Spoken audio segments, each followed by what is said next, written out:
Here are my top 20 ESL questions and answers. Number 1, how are you? There are lots of answers. You could say, I'm good, I'm fine, I'm okay, I'm doing all right. And then, of course, don't forget to ask, how about you? Number 2 is, what's up? What's up means kind of how are you doing? So some possible answers are not much, I'm busy at work, or I'm busy playing soccer these days, something like that. Number 3 is, what are you up to? That means what are you doing now? So you could say, oh, I'm going back to school, or I'm studying for a math test. I'm taking tennis lessons these days. Number 4 is, what's your name? You could say, my name is Jackie. Number 5, do you speak English, or do you speak French, whatever language it is? You could answer, yes, I do, or no, I don't. The next one is, where are you from? The answer, I'm from Canada, or you could say your city, I'm from Vancouver. Number 7 is, what do you do? This is asking about your job. You could say, I'm a teacher, I'm an engineer, I'm an office worker. Number 8, are you married? Yes, I am. No, I'm not. Or, I'm engaged. The next one is, do you have children? Yes, I do. I have 3 children, or no, I don't. Number 10 is, what do you do for fun? This is asking about your hobbies. I play tennis, I like to cook, I watch movies on the weekends. Number 11, what time is it? It's 10:30. It's 11 o'clock. And of course, don't forget about 1:45 and 1:15. It's 6:45 or it's 8:15. Number 12, can I help you? You might hear this in a store.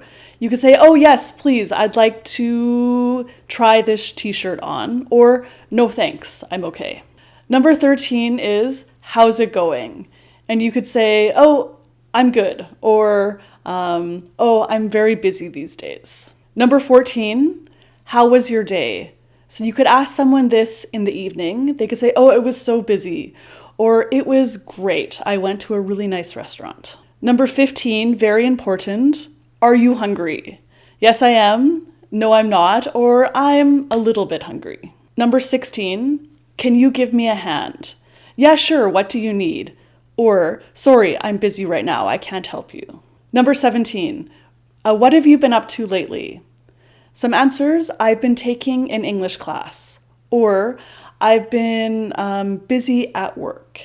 Number 18, what did you do last night?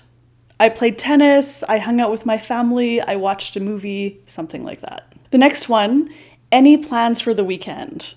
Some answers, oh, not much, just hanging around my house.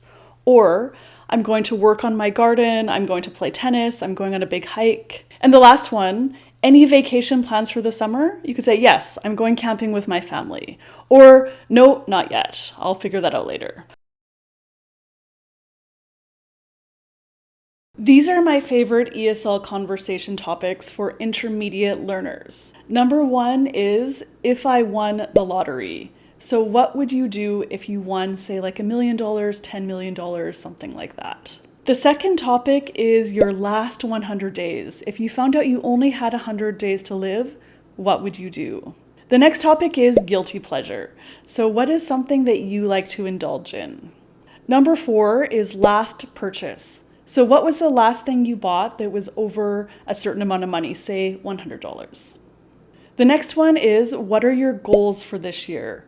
So this is particularly good maybe to do in December, kind of when the year is coming to an end. And you can also talk about New Year's resolutions and that kind of thing. The next idea is, you're the president. So if you were the president of your country, what would you change? The next one is horoscopes. Do you believe in them? Have they changed your life, etc.? The next topic is, what is your dream vacation? Where would you go and what would you do? The next one is, what is your happy place? Where do you go to just feel good? Maybe the forest, maybe your house, maybe you go watch a movie, something like that. But where do you feel the happiest? And finally, what can you cook? What is your specialty? What do you make if someone is coming over for dinner to your house? Here are my top 13 ESL roleplay activities. Number 1 is in a taxi, so talking about where you want to go. Number 2 is a restaurant, so talking about ordering food or maybe making a special request. Number 3 is at the doctor, so talking about some illness or problem that you might have. Number 4 is shopping. So this is asking for things or asking to try something on, maybe requesting like a special cake at the grocery store, something like that. Number 5 is at the airport. So there are various situations, for example, immigration, the check-in counter, or asking someone for directions. The next one is a lost person. So pretending that you're lost or assisting someone else who is lost, who's asking for directions somewhere. The next one is checking into or checking out of a hotel. The next roleplay idea is an interview in English. So this is a very practical one. Students often have to do interviews in English, so just kind of doing a scenario to give students some confidence with this. All right, the next idea for a roleplay is a phone conversation. For example, you're phoning a business to ask to talk to someone and maybe they're not there, so you have to leave a message. All right, the next roleplay idea is in the business world. So there are a million different scenarios. For example, negotiating, talking about a contract, making small talk over lunch, anything like that. The next one is driving directions. So for example, if I ask you, how do I get to the shopping mall from here? So you could say, okay, drive 1 kilometer down the road, turn left, etc. So giving directions for drivers. The next one is at a coffee shop. So ordering your favorite drinks and maybe your favorite snacks. The next roleplay idea is a blind date. So you could have students pretend that they're on a blind date or even just meeting someone for the first time and then asking some common questions related to that. What do you do? What do you do for fun? That kind of thing.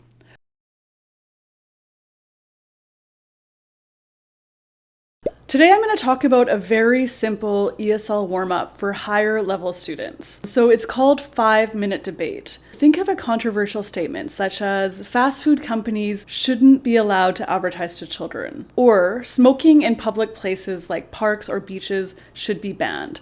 So just say that statement to students and then maybe just get them to put up their hands. I'm saying whether they agree or disagree with it. Hopefully there'll be about 50-50. If there is, get a student who chooses yes and a student who chooses no to match up with each other. If there isn't an unequal number, you'll have to just assign some sides and just kind of like make a little joke about it and say, I know you don't actually think that, but this is a test of your reasoning, your logic. This will be a good challenge for you to take actually the other side than what you agree with. So those two people can go together and they can have a quick little up to 5-minute debate. So it could be like even 2 or 3 or 4 minutes. And then if people are kind of done and you notice that the groups have kind of stopped talking, you can just say stop. It doesn't have to be exactly 5 minutes.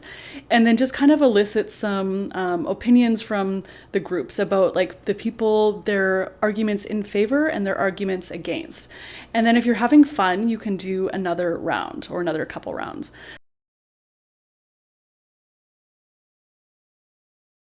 Here are my top 5 ESL reported speech games and activities. So what is reported speech? It's when you tell someone what another person said.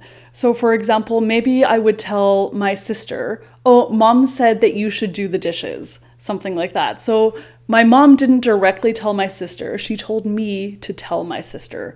Or maybe if you're like overhearing some gossip or something and then you talk about it to another friend, oh, guess what? I heard Jen say that Bob and Carrie are getting divorced, something like that. So that's another example of reported speech. So here are some games and activities that you can use with your students. So the first one is ball toss. So write a bunch of questions on the ball. So for example, what's your favorite food? How many brothers and sisters do you have, etc. And then you can toss the ball to the first student. And then whatever I usually use the left thumb, lands on, that's the question. So they could ask a question to another student. So they could say, what's your favorite food? And then that other student says, my favorite food is pizza.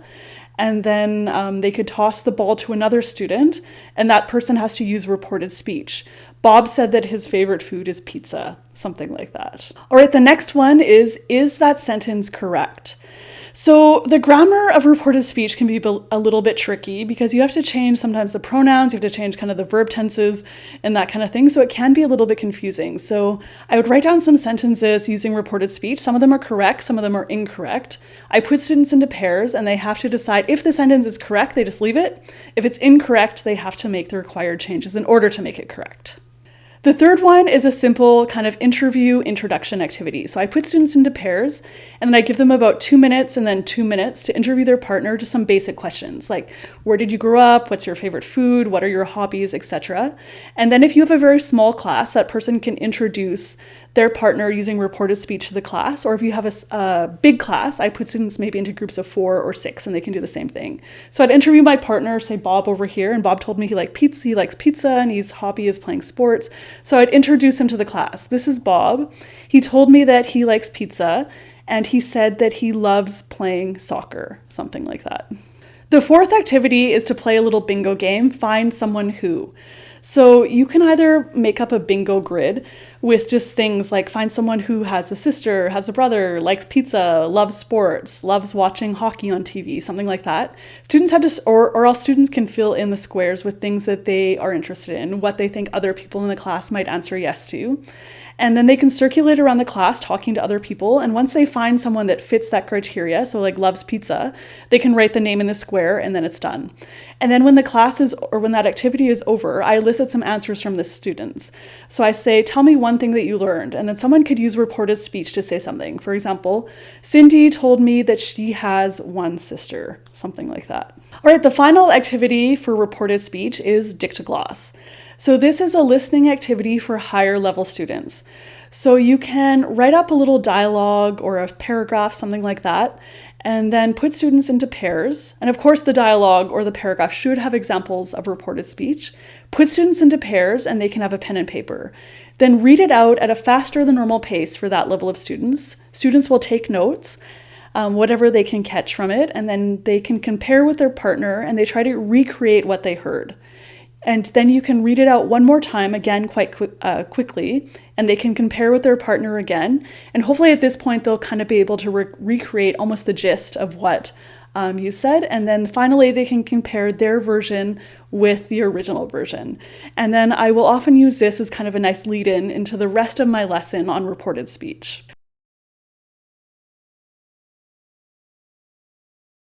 Here are my top 5 ESL small talk activities. Number 1 is 3 in a row. So I would put students into pairs and then each pair matches up with another pair. So each group would have 4 students, 2 teams of 2. And then I would have a grid, a 5x5 grid, and I would write a bunch of topics on the board that people would kind of do for small talk. So like maybe getting to work, hobbies, weather, sports, weekend plans, all those things, kind of the latest TV shows, whatever. And then students would do paper, rock, scissors, and the winning team, they get to choose the first square. So maybe they would choose like hobbies. The other team would have their cell phone and they would do a timer for 1 minute. And the team that chose that hobbies square, their challenge is to talk about hobbies for 1 minute without stopping. If they're successful, they get to put an X on that square or an O, whatever that is. One team would be X, one team would be O. And the goal is to get 3 in a row. So after they're done, they put their X on there and then the other team would choose a square and they have to talk for 1 minute. All right, the second small talk activity is a cocktail party. So I try to replicate real life as much as possible in my classroom. So to kind of warm this activity up, I would get students to shout out some topics that people might talk about at a party. So maybe they would talk about their kids, they would talk about their weekends, maybe their upcoming holidays, maybe they complain about the weather, they talk about the sports team, and then I would also get students to shout out some things that you shouldn't talk about. So for example, asking someone how old they are, talking about politics, religion, kind of like controversial like things like maybe like abortion, I don't know, whatever. You just want to avoid those controversial topics. So that's fresh in students' minds. And then I get students to kind of give me some examples of ways they would start a conversation. So they would shout out some examples, like for example, maybe do you have any weekend plans or do you have any holidays coming up, whatever. So that's also fresh in students' mind. And then I say, okay, we're going to practice. So all the students will stand up And then they can just mingle around the classroom, having little small talk conversations with everybody. And so I would also tell students that the goal is not to be stuck talking to someone for the entire 10 minutes or 15 minutes, however long we do this activity. But the goal is to mingle and kind of talk to everybody. So I'd also talk about ways to politely end a conversation. So I would say I encourage students to maybe talk to someone for maybe 2 minutes or 3 minutes and then move on and talk to someone else. So if I notice students are just stuck talking to the same person, I would just kind of tap them on their shoulder and I'd say, okay, go talk to someone else now, and kind of just give them a gentle reminder about that. All right, the third activity is the expert. So everyone likes talking about things that they know a lot about. So I get students on a piece of paper to write down 3 things that they are very knowledgeable in.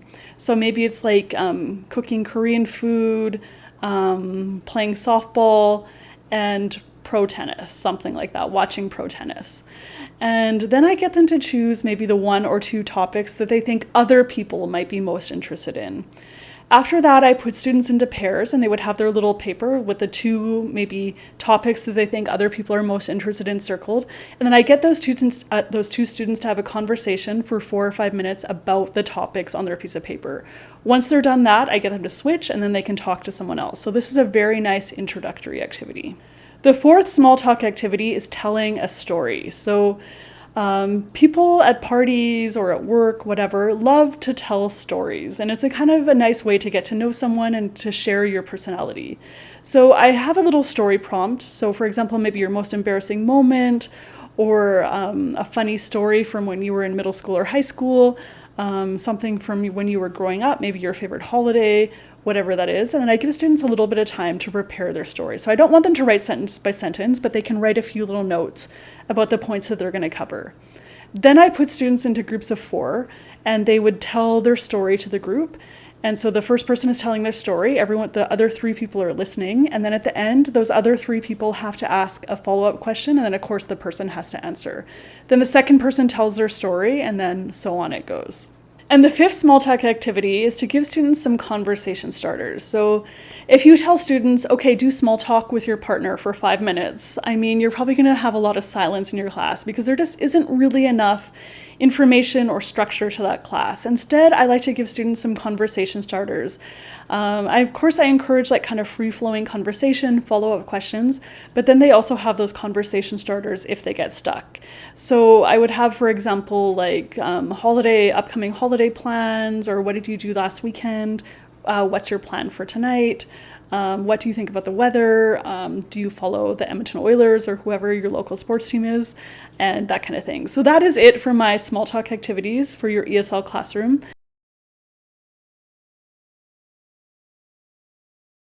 Here are my top 10 conversation starters for adults. So I hate talking about the same old boring things, and I'm an English teacher, and I hate having my students talk about these same boring things or me talking about the same boring things with them. So I like to have some good ideas for conversation starters. So my first one is, if you won the lottery, what would you do? And a nice fit with this, if you're a teacher, is to put this with the If I Had $1 Million song by the Bare Naked Ladies and make a whole lesson around this. The second thing I like to talk about is bucket list. So a bucket list item is something you want to do before you die. So I get students to think of maybe like 2 or 3 things that they want to do, and then we can talk about that. The third conversation topic is guilty pleasures. So this is something that you do that you know is bad. However, you do it anyway because it's your guilty pleasure. The 4th conversation starter is, what was the last thing you bought that cost more than a certain amount, say $100 or $500, and it would be lower if you're talking with kids. All right, the 5th thing is, if you were president or prime minister, what would you do and what would you change about your country? The next conversation starter is a dream vacation. So I love hearing the differences that people have. Some people would go to the beach, some people would go on like a backpacking trip. There's a million different things that people would choose. The next one is a bit morbid, but quite interesting to find out. It's, if you had 100 days left to live, how would you spend it? And who would you spend it with? The next one is, what is your favorite thing to cook? And everyone always has the most delicious things. It motivates me to go home and make something for myself. The next conversation starter is, what is your dream job? And if I'm talking to adults, I like to know if they're doing their dream job now or they have kind of another thing that they are more interested in.